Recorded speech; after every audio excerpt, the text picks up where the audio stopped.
You're listening to Everything Environment by Mongabay-India.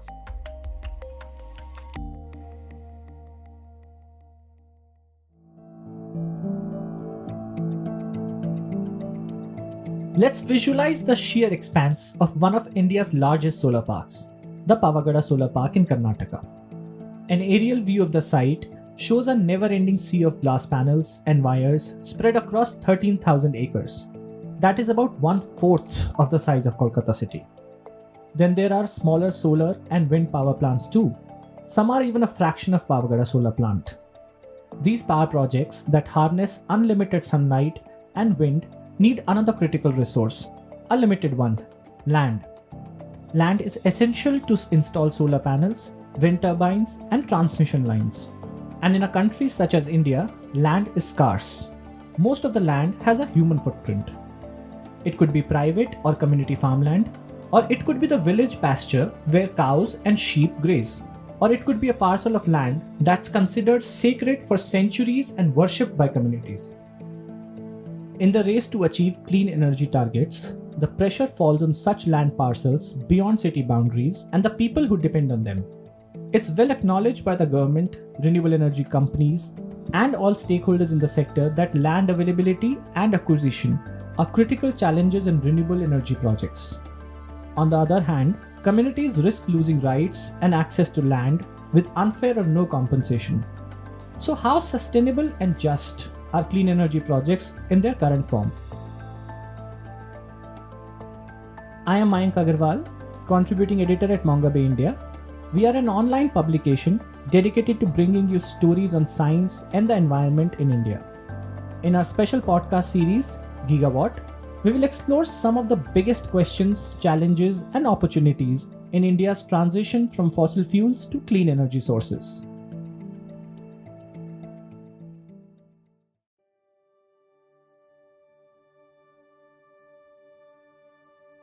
Land at the end of it is probably one of the most contested resources that's available to humanity. This is Karthik Ganesan, Fellow and Director of Research Coordination at Council on Energy, Environment and Water, or CEW. He has over a decade's experience and has worked on areas ranging from energy access to sustainable mobility.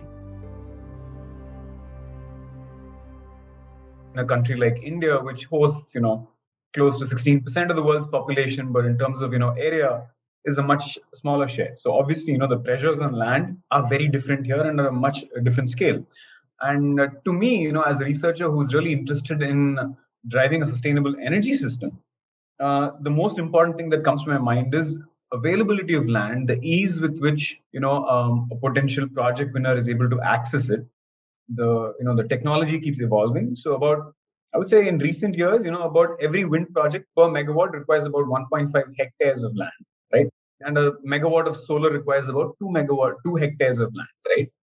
What our most recent research says is that between 2050 and 2100, right, that requirement for solar plus wind, right, largely because we're largely going to be a solar plus wind driven energy system if you had to transition to a net zero system, right, would be anywhere, would grow from about 3% of overall land to about 6%, which is not a trivial number at all. Net zero emissions is not just a buzzword. The term fundamentally means balancing out the carbon dioxide we let out in the air. This is important in the global fight against climate change. And to reach net zero targets, nations are turning to renewable energy sources. India's Prime Minister Narendra Modi's speech at the 2021 Climate Change Summit, or COP26, made big headlines. He announced India's goal to reach net zero emissions by 2070 and to meet 50% of its electricity requirements from renewable energy sources by 2030. According to the research Ganesan referred to earlier, for India to reach net zero between 2050 and 2100, it will need to allocate 3% of its total land, which is almost the size of Bihar, to 6% of its land, which is nearly the size of Gujarat, for renewable energy generation. It might seem very small in the scheme of things, but then our first foray into this really, right, looked at what is the impact of land in a state like, for instance, Rajasthan, despite the land availability, what really was a challenge there was to envision the amount of water, for instance, that is required in the process of cleaning solar panels, right? And how it will compete with the needs for water for livelihood and daily needs of the people in those areas. And even though the land footprint is very small, ultimately what the bottleneck ends up happening in those kinds of areas is it's competing for a much more precious resource, which is water, right? So I guess in no context is the land alone the bottleneck.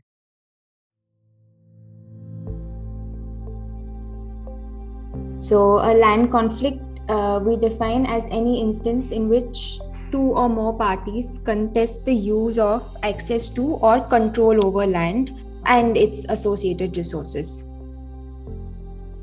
We spoke to Mrinali Karthik from Land Conflict Watch, an independent agency tracking natural resource conflicts in India.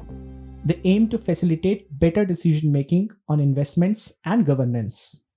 Karthik works with researchers and journalists to understand and analyze the land conflict data they gather. So if there is a company that wants to set up an industry on a piece of land which people either own or are dependent on, a conflict comes up when the people do not want to part with the land on the terms set by the company or the government.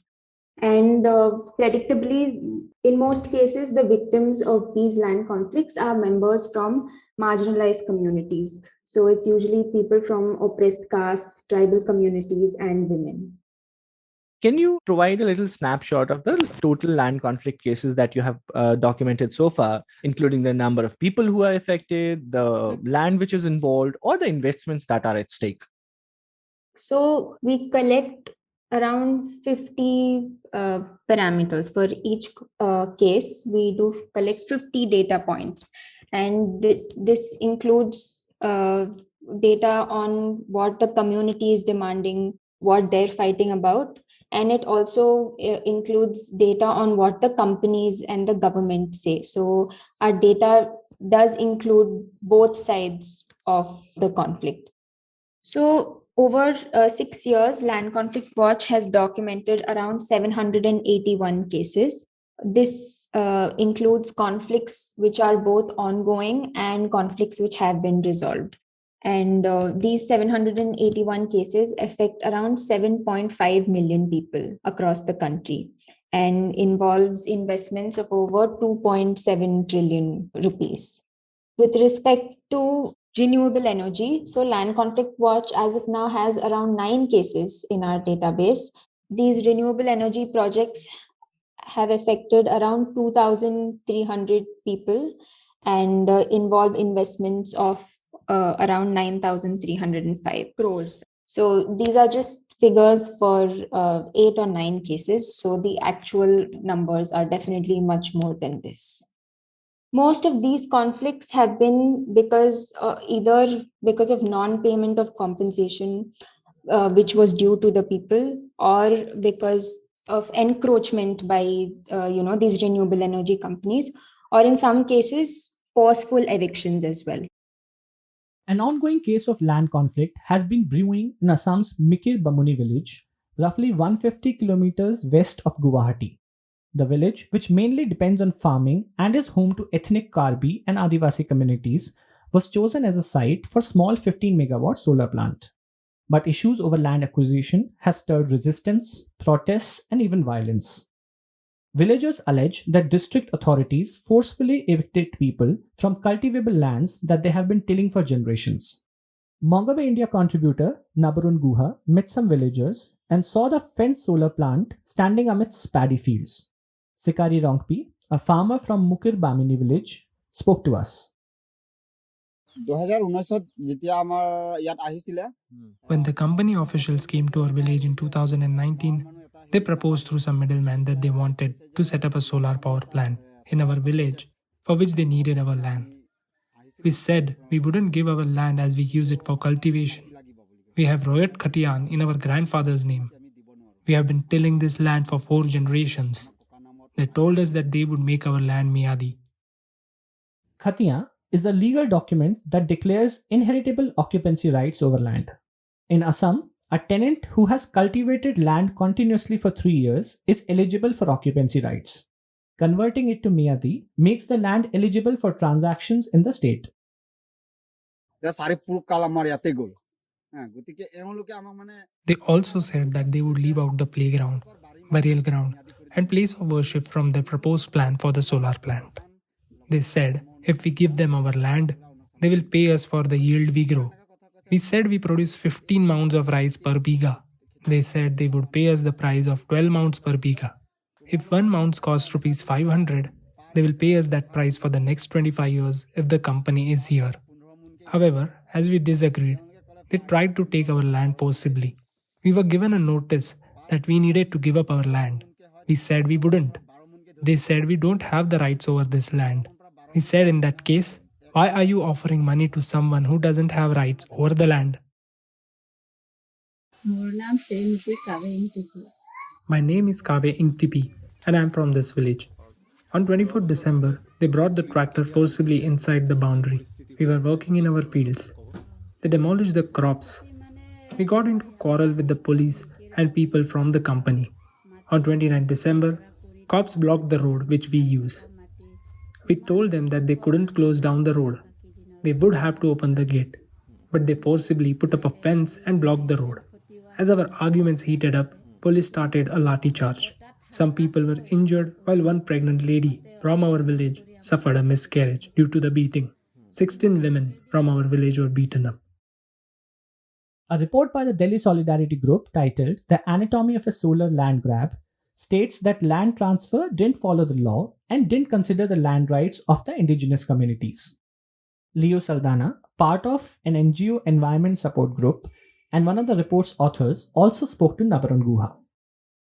So the problem is Mikir Bamuni is one more instance where we have seen that solar park is in no way, environmentally benign. We have been saying this for almost a decade now, because we said it first in the country in 2012, when we raised this concern in the way in which solar parks were being set up in Challakere, Karnataka. 1,500 acres was being diverted to a park, and we asked questions of what this means to the pastoralists, to the agriculturists who are losing their commons, grazing commons in that case.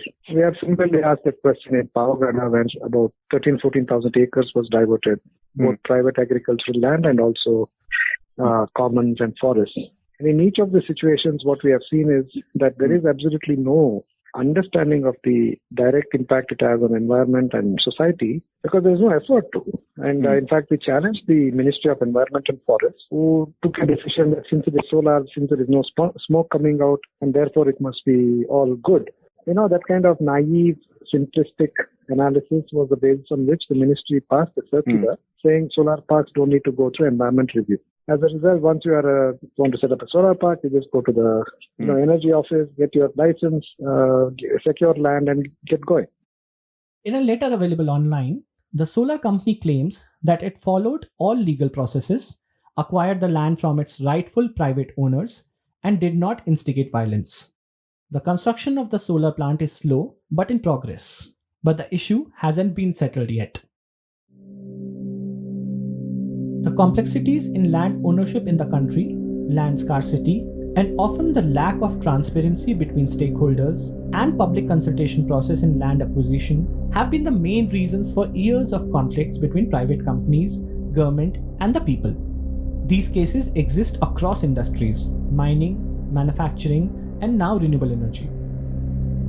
So the main focus when we analyze and put out our inference from our data is that there's a huge chunk of investments that are stuck in these conflicts, which is why we need to address the issue of land conflicts as soon as possible. Because as conflicts continue to extend over time, we've noticed that the investment required in these projects also keep increasing over the years. So there is definitely not just investments getting stuck, but over years, there is an increase also in the required investment for these projects. So in most of the analysis that we've carried out, we found that conflicts involving common lands are the most. Commons are resources accessible to communities and to which no individual has exclusive ownership.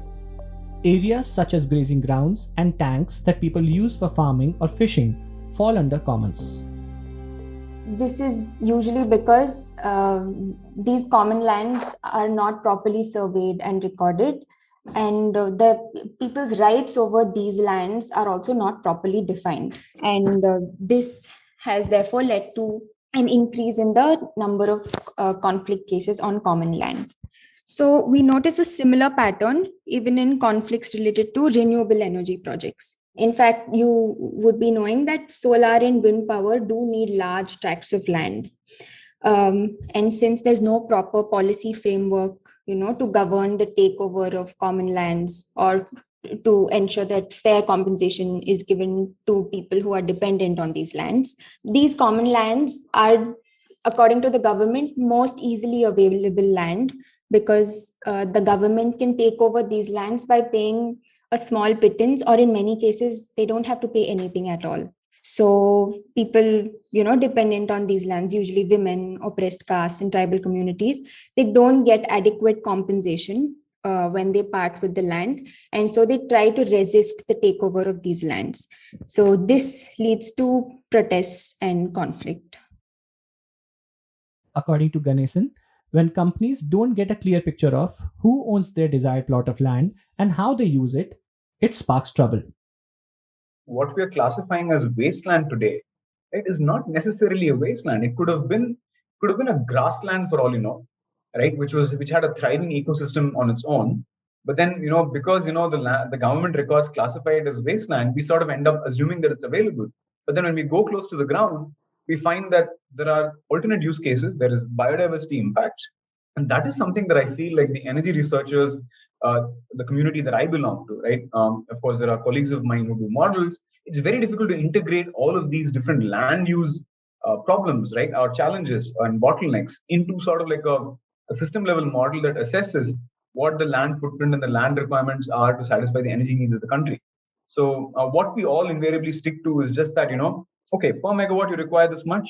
You might have some sort of like geographic distribution of where that land parcels will be, but we rarely ever consider, right, the underlying sort of use cases. And that I think is increasingly happening.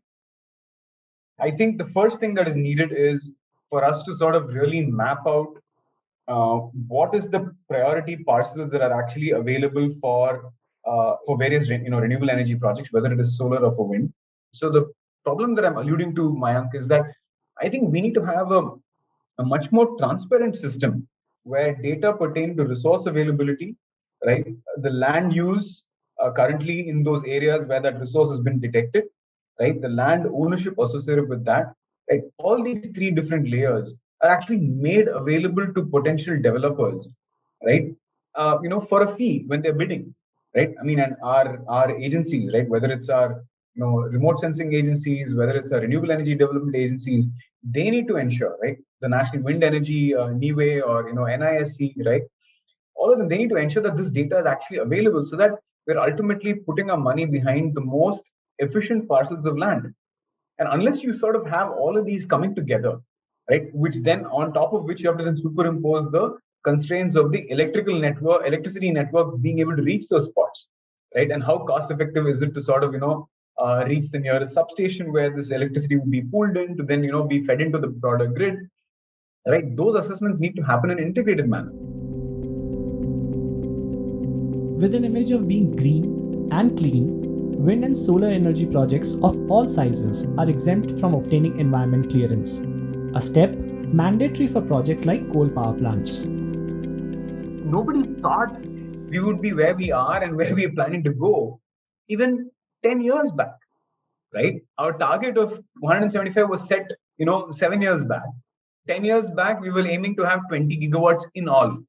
So, the pace of progress is obviously, outstripped anybody's imagination. But nevertheless, I think that's not an excuse for us to not have thought about the broader imperatives of ensuring that, that this conflict between the different use cases for land should be addressed actively through policy. And as you rightly said, right, just as in the case of, other infrastructure, whether it's, mining or thermal power plants, right, or any other large infrastructure, we need to have a more clear process of addressing what the land-related issues are through a specific policy, right? Whether it's through social impact assessment or an environmental impact assessment, right, both of them together, to then determine, right, is this really the best course of action?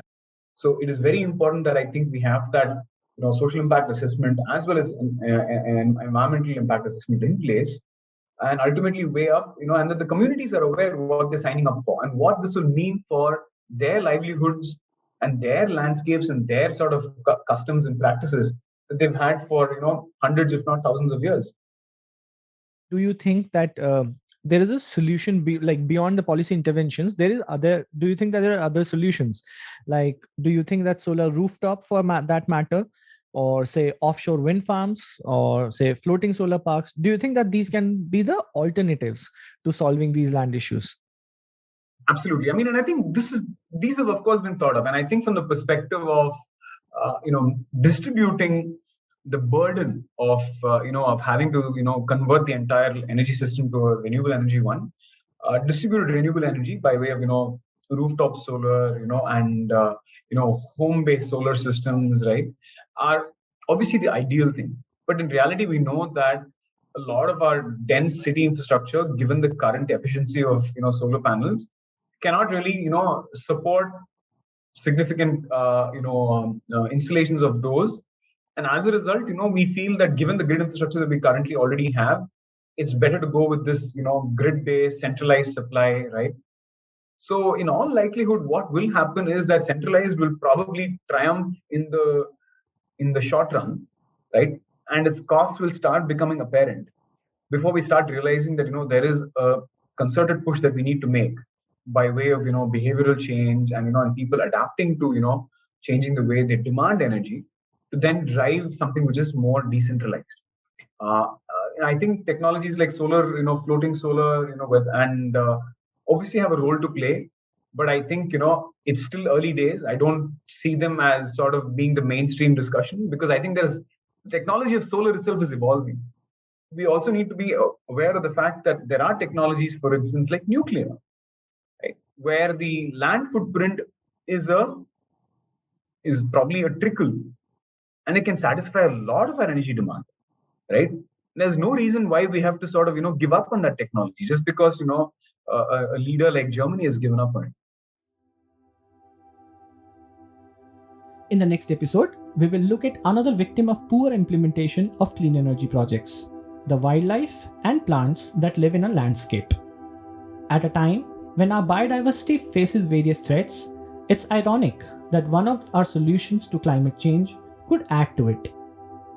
Thank you for listening to GigaWhat. Please share this episode on social media or with people interested in stories about India's development and environment. This show was produced and scripted by my colleague Karthik Chandramouli. Additional reporting by Nabarun Guha. Edited and mixed by Tejas Dayanand Sagar. Co-op edits Aditi Tandon, Priyanka Shankar. Podcast production assistant Ayushi Kothari. GigaWhat artwork Pooja Gupta. We will be out with another episode of GigaWhat soon. Take care.